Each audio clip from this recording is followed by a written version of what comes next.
I'm currently the Chief Medical Officer of the Norwegian Air Ambulance Foundation, and I'm also a Professor of Pre-Hospital Critical Care at the University in Stavanger. I have been invited here to talk about the role of human factors in rapid response systems.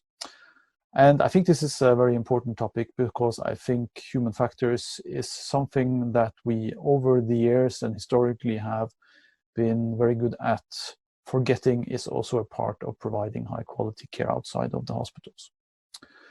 So before we just start, I will just like to sort of define what we're talking about when we say rapid response systems.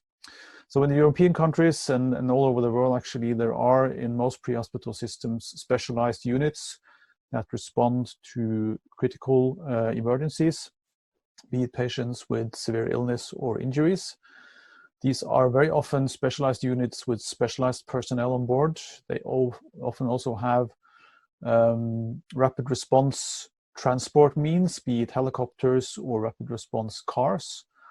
And they're also mostly staffed by personnel that have special training in providing this critical care that is needed. In Europe, it's very often physicians, and in many European countries it's also anesthesiologists, and this is because the anesthesiology training in Europe is a bit broader than just anesthesia. It also encompasses critical care and emergency care.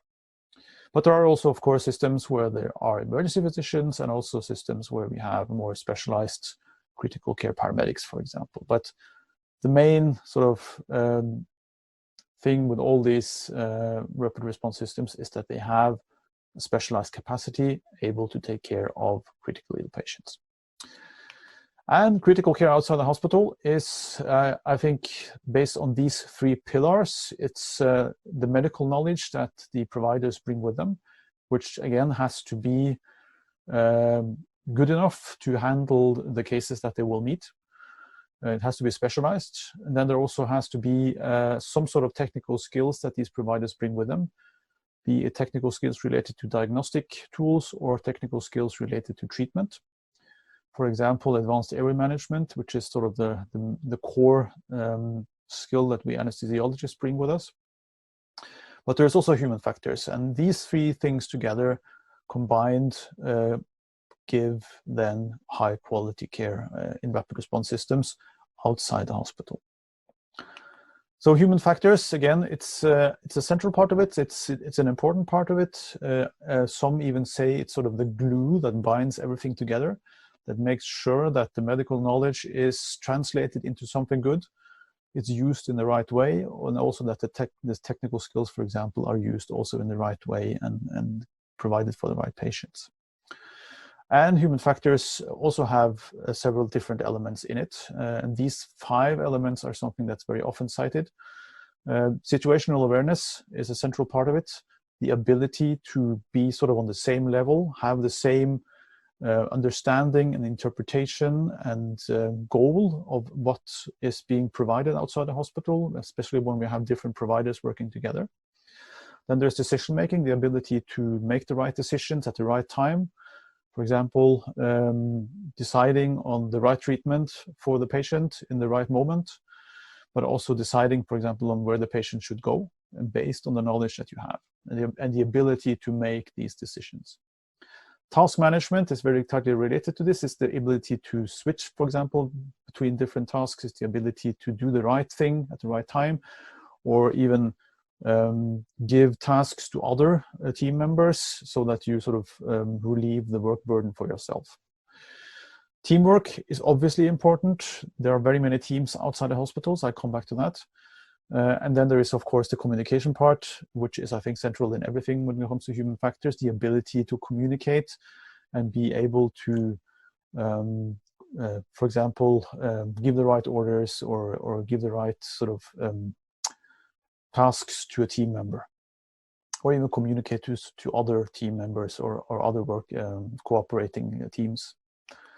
There are many examples of human factors and how teams outside the hospital work together. This is a typical team from Norway. This is a HEMS crew with a doctor, a HEMS paramedic, and a pilot. They work together as an integrated crew, meaning that they support each other in all the tasks. The pilot supports the doctor and the HEMS paramedic supports the pilot and the doctor supports the other team members as well. So when they have a patient, they have to rely on each other, they have to support each other, and they have to have at least the same situational awareness, what is actually going on, and are we doing the right thing, and are we treating the patient for the right condition. Then there are a lot of ad hoc teams pre-hospital, teams that are not usually a team. It can be other teams that are meeting up and teams that have to work together. Typically in a car accident or a bus accident, as in this case, this is an exercise where the rescue services have to work together with the ambulance services, and the ambulance services have to work together with the specialized units from the rapid response service. And they may even have to work together with police or other volunteers on scene, and maybe even people or not injured persons or relatives even on the scene. So this team interaction is quite interesting because these are teams that are not trained to work together. They do not know each other that well. Maybe they're even not aware of each other's strengths and weaknesses, but still they have to solve the same problem together. And that's a very typical team dynamic that you very rarely see any other place than pre-hospital. It's very rare that you see these ad hoc teams in that sort of setting or context inside the hospitals. And in this case, of course, human factors is really important for these teams to work effectively together. This is an example of bad teamwork. This is a car accident in Sweden some years ago where a lot of the passengers were up and walking and then injured, and it was bad weather. So there was a taxi driver passing by, and he sort of thought to himself, okay, let me help these people. So he gave them shelter in his taxi, and they would sit in there and be sheltered from wind and temperatures. But the rescue services discovered this and sort of had the idea that these were injured patients. So they decided to cut the roof of the taxi to get the patients out in a stabilized manner with the neck collars and everything, which was obviously not necessary in this case. Good example of bad situational awareness on both parties and bad communication, and I think bad teamwork as well. But these things can happen, and bad teamwork isn't really good. This is another example of a very specialized case of human factors interaction. This is a colleague of mine, Marius Irén, who used to work for the London Air Ambulance some years ago. When the helicopter cannot fly at night after darkness, they are responding to the patients with a rapid response car. And they have to maneuver through the streets of London, which can obviously be quite challenging. So they've decided to establish a system where the doctor is sort of the navigator and the map reader and gives directions to the paramedic. And these directions are given in the same way as a map reader in a rally car. So in competitions where you have rally drivers, they get directions from their map driver, and it's the same directions, the same sort of language that they use. And this has to be trained, of course, and this is very heavily relying on good human factors interaction between the paramedic and the doctor. They have to communicate effectively, they have to have same situational awareness, and they have to be a really good team. This is an example from a more large-scale case. This is the terrorist attacks in Norway in 2011, where a lot of things were happening, a lot of uncertainty in sort of the early moments after the bomb explosion in Oslo city. We did a study on the Medical Incident Command to see what made them do the right decisions in that situation. These were interviews, prospective interviews of the ones involved, and also listening to the audio tapes from the dispatch central. And it turned out that human factors played a great role, and especially the situational awareness part was really important. So the ability to sort of interpret all the signals, be it auditory, be it visual, or be it verbal signals, to interpret the situation and understand what's going on, and then communicate this to the other resources so that they would sort of do the right thing and provide the right level of care. So it's quite an interesting paper to read if you're interested in medical command in major incidents like this, and how human factors play a role. So what is human factors? We've talked about a lot of examples now. This is a definition from the World Health Organization that states that human factors examine the relationship between human beings. and the systems with which they interact by focusing on improving efficiency, creativity, productivity, and job satisfaction, with the goal of minimizing errors. So in many different words than what I've already talked about, this is more or less the same. It's about interaction between human, communication, situational awareness, task management, and so on. Another statement from the same source, which I find quite interesting in these times, is that healthcare workers who do not understand the basics of human factors are like infection control professionals not knowing about microbiology. So human factors is just as important as infection control. So does it mean anything? Does it play a role in the care of patients? Yes, it obviously does. There are a lot of studies that have been done over the years, over the last 20 years, to look into the impact of human factors on medical care. Most of it is from in-hospital systems, and some studies have cited that, at least in anesthesiology, around 70% of incidents and errors that occur are related to human factors. From the pre-hospital systems, the data isn't that good. There haven't been too many studies on incidents and errors in pre-hospital care, but there are some, and this is a study from North America where they looked at data from a HEMS service and were able to establish that from among 1,000 HEMS flights, at least 2 occurrences of potential harm were identified where the patient could have been harmed. And of course, the reasons behind these errors range from everything from aviational issues like bad weather to technical issues, or then also human factors. So it played a role in these potential errors.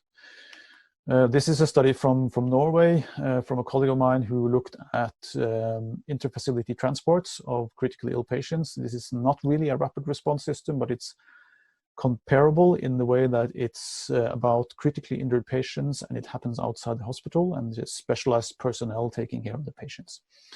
And this is a prospective survey where they did interviews of and also had the doctors who did the transports report on incidents that occurred, and it turned out that at least 40% of those incidents were related to human factors issues, which is not as much as the number cited from anesthesia, but I think this is and the papers also says that there is probably a lot of underreporting, and human factors may also be very difficult to identify from self-reporting.